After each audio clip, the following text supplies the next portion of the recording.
دنیا کی ظلمتوں میں روشن ہیں یہ ستارے، اقرا کی جو صدائیں جبرائیل نے لگائیں، پیارے نبی کا صدقہ کے صفہ تک وہ آئیں، صفہ پہ جو بھی آئے اصحاب مصطفیٰ کے، روشن ضمیر ہیں وہ سب رہنما ہمارے، نور خدا ہے قرآن تو نور نبوت ہے سنت، دونوں کو جس نے تھاما وہ پا گیا جنت، دنیا میں ان سب سے بڑھ کر کوئی نہیں دولت، طائف کو مل گئے دونوں کے سہارے، اسلام کے قلعے ہیں یہ دینی ادارے۔ واجب الاحترام بزرگوں اور دوستوں بھائیوں، معززین، طلباء کرام، علماء کرام، دور قریب سے تشریف لانے والے میرے معزز مہمانوں، السلام علیکم ورحمۃ اللہ وبرکاتہ۔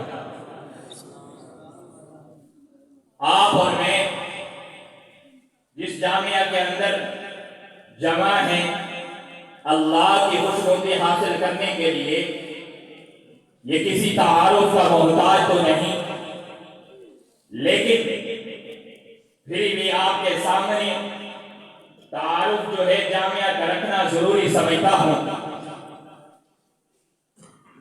کیونکہ آپ ایک قریب ہمارے حوالے کرتے ہیں، 1 سال کے بعد 2 سال کے بعد ہم اس کو پھول بنا کر آپ کے سامنے پیش کرتے ہیں، اور اس کے ساتھ آپ اگر میری طرف توجہ رکھیں گے تو بات کرنے میں آسانی ہوگی، سمجھانے میں بھی سمجھنے میں۔ مہمان آتے رہیں گے، اگر آپ مہمانوں کو دیکھتے رہیں گے، جس مقصد کے لیے آپ آئے ہیں وہ آپ کا مقصد فوت ہو جائے گا۔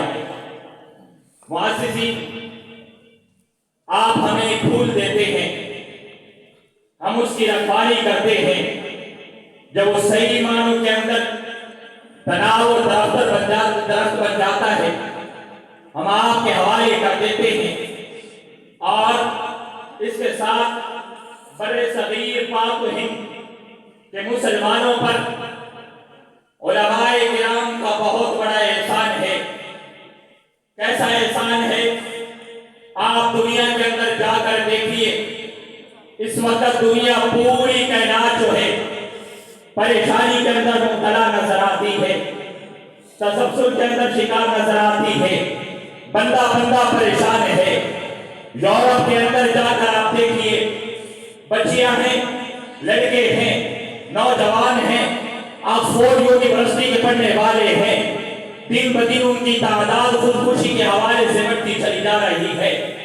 وجہ کیا ہے؟ وجہ یہ ہے کہ ان کے دلوں کے اندر اللہ کا سکون نہیں، قرآن کی تعلیم نہیں، قرآن کا نور نہیں۔ اسی طرح آپ عرب ممالک کے اندر جا کر دیکھیے، عرب ممالک بھی آج اپنے آپ کو عربی تو کہتے ہیں لیکن اندر سے کھوکھلے ہیں، اندر بالکل خالی ہو چکے ہیں۔ وجہ کیا ہے؟ وجہ یہ ہے کہ قرآن کا نور جو ہے ان کے اندر نہیں، سینہ ان کا جو ہے خالی ہے۔ بر صغیر اور پاک ہند کے لیے اللہ رب العزت نے علماء کرام کا جو چناؤ کیا ہے، میرے بھائیوں اور دوستوں، آگے چل کے میں بات پوری کروں گا، لیکن اس کے ساتھ ان پر پریشانیوں کے اسباب بھی آئے، پریشانیاں بھی آئیں، تکلیفیں بھی آئیں، اور ان تکلیفوں کے اندر ہر طرح کی پریشانیوں کو، عذاب کو انہوں نے برداشت کیا، لیکن دین سے رخ نہیں موڑا، قرآن سے رخ نہیں موڑا، اللہ اللہ کی صدائیں پھر بھی لگاتے رہے، قال رسول اللہ صلی اللہ کی صدا پھر بھی لگاتے رہے، چاہے وہ ایک چھوٹا جامعہ ہو، دارالعلوم کبیر والا ہو، جامعہ قادریہ حنفیہ ہو، جامعہ تعلیم القرآن حقانیہ ہو، دیوبند ہو، جو بھی مدرسے کے اندر آپ دیکھیں، انہوں نے صدا جو ہے رکی نہیں ان کی، بلکہ دن بدن جو بلند ہوتی چلی جا رہی ہے، اور انشاءاللہ قیامت کے دن تک بلند ہوتی چلی جائے گی۔ میری بات سمجھ آ رہی ہے آپ کو؟ اور اس کے ساتھ ایک طبقہ جو ہے ہم سے سوال کرتا ہے، سوال کیا کرتا ہے؟ کہتا ہے کہ یہ جو طلباء کے اجتماعات ہیں، یہ دینی مدارس کا جو نظام ہے، اندر اس کا بھی کوئی تصور ہے؟ بڑی قیمتی بات کہنے جا رہا ہوں، نوجوان ہو، علماء کرام ہو، بزرگ حضرات ہو، میری طرف توجہ کیجیے۔ اسلام کے اندر بھی ان دینی مدارس کا کوئی تصور ہے؟ یا آپ کو جو طلباء نظر آ رہے ہیں، یا علماء کرام جو نظر آ رہے ہیں، اسلام کے اندر ان دینی مدارس کا کوئی تصور ہے؟ میں بات کو گھما پھرا کر کرتا تو شاید سمجھ میں نہ آتی۔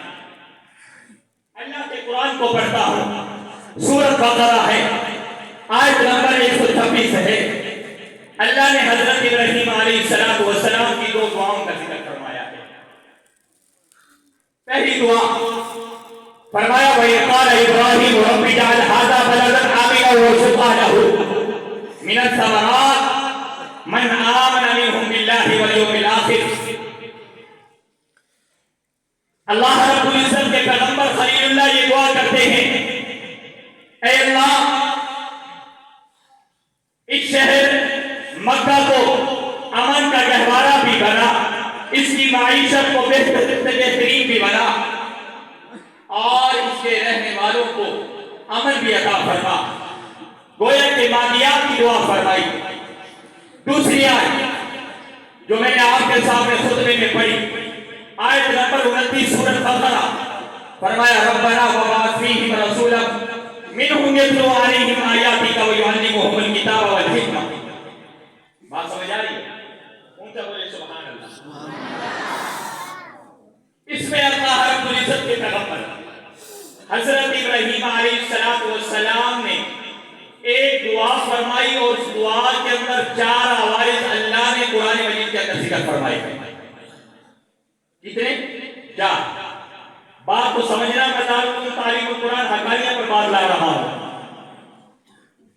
فرمایا اے اللہ اس شہر کو امن کا گہوارہ بھی بنا، اس کی معیشت کو بہتر بھی بنا، اور اس کے اندر ایک اپنا آخری زمان امام الانبیاء آمنہ کا در یتیم عبداللہ کا لفظ دیگر محمد عربی صلی اللہ علیہ وسلم کو اس کے اندر نبی بھی بنا کر بھیج۔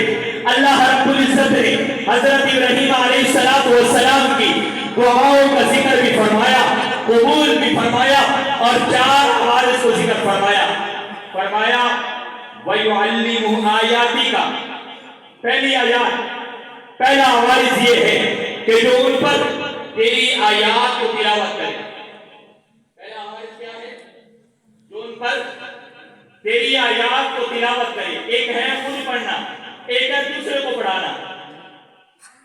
دوسرا عوارض فرمایا وَيُعَلِّمُهُمُ الْكِتَابَ وَالْحِکْمَةَ، دوسرا عوارض یہ ہے کہ تو نے کتاب کی تعلیم بھی دے۔ تیسرا عوارض کہ جو انہیں حکمت کی تعلیم دے۔ جب حکمت کا لفظ کتاب کے مقابلے میں آتا ہے تو مراد جو ہے اس سے سنت ہے، یعنی کہ سنت کی تعلیم بھی دے۔ فرمایا وَيُزَكِّيهِمْ، اور ان کا تزکیہ بھی کرے۔ بات سمجھ آ رہی ہے؟ کتنے عوارض ہو گئے؟ 4 عوارض۔ اب دیکھیے جن حضرات نے اعتراض کیا کہ یہ مدارس کا وجود کہاں ہے، یہ پڑھنے والے اور پڑھانے والے کا سلسلہ کہاں سے شروع ہوتا ہے، اللہ نے 4 عوارض ذکر فرمائے ہیں۔ فرمایا آیاتی کا، جو تیری آیات کی تلاوت بھی کرے، وَيُعَلِّمُهُمُ الْكِتَابَ وَالْحِکْمَةَ، جو ان کے سامنے تیری آیات کو پڑھے بھی صحیح، کتاب کی تعلیم بھی دے اور حکمت کی تعلیم بھی دے، وَيُزَكِّيهِمْ، اور ان کا تزکیہ بھی کرے۔ تو اس آیات کے اندر معلم کی بھی تعلیم ہو گئی کہ معلم کون ہے؟ کہ جو قرآن و حدیث کی تعلیم دے۔ جو قرآن و حدیث کی تعلیم دے اس کو کیا کہتے ہیں بھائی؟ معلم۔ اور نصاب بھی بتا دیا۔ آپ میں پڑھے لکھے حضرات موجود ہیں، جو بات اگلی کرنے جا رہا ہوں توجہ سے سننا۔ نصاب بھی بتا دیا کہ نصاب کون سا ہونا چاہیے؟ جو قرآن و حدیث سے ثابت ہو، جو قرآن و حدیث ہے وہی نصاب ہے۔ آج بندہ پریشان نظر آتا ہے اولاد کی وجہ سے، اولاد نافرمان ہو رہی ہے، لڑائی اور جھگڑا کر رہی ہے۔ بھائی قصور کس کا ہے؟ اولاد کا ہے یا والدین کا ہے؟ نہ کہیں گے، بلکہ یہ کہیں گے کہ ان کو جو تعلیم دی جا رہی ہے، ان کو جو نصاب دیا جا رہا ہے، وہ نصاب لکھنے والا یا تو عیسائی ملتا ہے، یا وہ یہودی ملتا ہے، یا ہندو ملتا ہے، یا مرزائی ملتا ہے، جن کو قرآن اور حدیث کا کوئی پتہ نہیں، قرآن سے بڑے ہیں، قرآن سے دور ہیں، قرآن سے بڑے ہیں، اور جس کو قرآن کا نصاب کا نہیں پتا، حدیث کی نصاب کا نہیں پتا، وہ اپنی طرف سے کہانیاں لکھ کر، لٹریچر لکھ کر آپ کے سامنے پیش کرتا ہے۔ بات سمجھ آ گئی بھائی؟ تو اس کی وجہ سے جب وہ پڑھتے ہیں، ان کے اندر جب وہ نصاب آتا ہے تو اولاد نافرمان، بچے نافرمان، کہ جس کی وجہ سے ماں باپ پریشان ہوتے ہیں۔ لیکن مدارس کے اندر آپ دیکھیے، آپ کا بچہ قرآن پڑھنے کے لیے آتا ہے، قاری یونس صاحب بتاتے ہیں وَقَضَىٰ رَبُّكَ أَلَّا تَعْبُدُوا إِلَّا إِيَّاهُ وَبِالْوَالِدَيْنِ إِحْسَانًا إِمَّا يَبْلُغَنَّ عِندَكَ الْكِبَرَ أَحَدُهُمَا أَوْ كِلَاهُمَا فَلَا تَقُل لَّهُمَا أُفٍّ۔ کہ ماں باپ کا فرما برداری، ماں باپ کا حکم بھی ماننا ہے، فرما برداری بھی کرنی ہے۔ آپ کا بچہ ہمارے پاس آتا ہے تو حقوق اللہ بھی بتاتے ہیں، حقوق العباد بھی بتاتے ہیں، ماں باپ کے حقوق بھی بتاتے ہیں، رشتہ داروں کے حقوق بھی بتاتے ہیں۔ تو اللہ رب العزت نے اس آیت کے اندر نصاب بھی بتلا دیا کہ نصاب کیا ہے، کہ جو قرآن و حدیث ہو۔ اگلی بات فرمایا کہ جس جگہ پہ بیٹھ کر وہ معلم پڑھائے گا وہ جگہ مدرسہ کہلائے گی، وہ جگہ مدرسہ کہلائے گی۔ اپنی بات کو اختتام کی طرف لا رہا ہوں۔ اب تاریخ اسلام کا مطالعہ کر کے دیکھیے، تاریخ اٹھا کے دیکھیے۔ اسلام کے اندر پہلا مدرسہ مکہ کے اندر دار ارقم کے نام سے بنا، جس کے بانی رحمت دو عالم آقا مدنی کریم صلی اللہ علیہ وسلم ہے۔ اور ہجرت کے بعد صفہ کے نام سے ایک مدرسہ بنا۔ تیسرا مدرسہ مصر کے اندر حضرت عمر بن عاص حضرت ابو درداء رضی اللہ تعالیٰ عنہ نے بنایا۔ چوتھا مدرسہ، تیسرا مدرسہ کوفہ کے اندر جامعہ کوفہ کے نام سے حضرت ابو درداء رضی اللہ تعالیٰ عنہ نے بنایا۔ چوتھا مدرسہ مصر کے اندر حضرت عمر بن عاص رضی اللہ تعالیٰ عنہ نے بنایا۔ پانچواں مدرسہ دمشق کے اندر جامعہ دمشق کے نام سے حضرت عبداللہ ابن مسعود رضی اللہ تعالیٰ عنہ نے بنایا۔ تو یہ کل 5 مدرسے جو ہیں یہ آپ علیہ السلام کی تاریخ سے صحابہ کی تاریخ تک ملتے ہیں۔ اور جامعہ کوفہ کے اندر تاریخ کے اندر لکھا ہے جس کے طلباء کی تعداد 30,000 کے قریب تک پہنچ جاتی ہے۔ جب 1857 کے بعد انگریز حکومت کا مدارس پر تسلط ہوا، مدارس پر قبضہ شروع کیا، تو اللہ رب العزت نے توفیق بخشی حضرت حجت الاسلام قاسم العلوم والخیرات حضرت مولانا قاسم نانوتوی رحمہ اللہ کو، حضرت مولانا قاسم نانوتوی رحمہ اللہ نے دارالعلوم دیوبند کی بنیاد رکھی۔ بات سمجھ آئی؟ دارالعلوم دیوبند کی بنیاد رکھی۔ دارالعلوم دیوبند کی بنیاد رکھنے کے بعد اس کی شاخیں مسلسل پھیلتی رہی ہیں اور پھیل رہی ہیں، اور انشاءاللہ قیامت تک پھیلتی چلی جائے گی۔ اور جامعہ حقانیہ تعلیم القرآن اسی دارالعلوم کی شاخوں میں سے ایک شاخ ہے۔ اس کی دلیل آپ کو دے دوں، حضرت مولانا قاسم نانوتوی رحمہ اللہ کے شاگرد ہیں شیخ محمود حسن دیوبندی رحمہ اللہ، ان کے شاگرد ہیں حضرت مولانا حسین احمد مدنی رحمہ اللہ، ان کے شاگرد ہیں حضرت مولانا مفتی ولی حسن ٹونگی رحمہ اللہ، اور ان کے شاگرد ہیں اساتذہ حضرت مولانا مفتی محمد عادل خان صاحب، کہ جنہوں نے 2004 کے اندر جامعہ تعلیم القرآن حقانیہ کی بنیاد رکھی۔ کہیں سبحان اللہ۔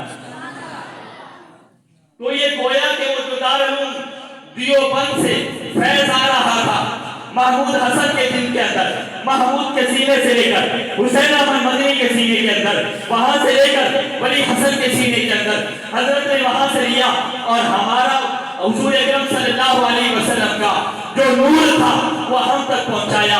اور 2004 کے اندر حضرت مفتی صاحب حضرت مولانا شاہ عبد القدوس رضوی دامت برکاتہ العالیہ کے دست کے ساتھ جامعہ تعلیم القرآن حقانیہ کی بنیاد رکھتے ہیں.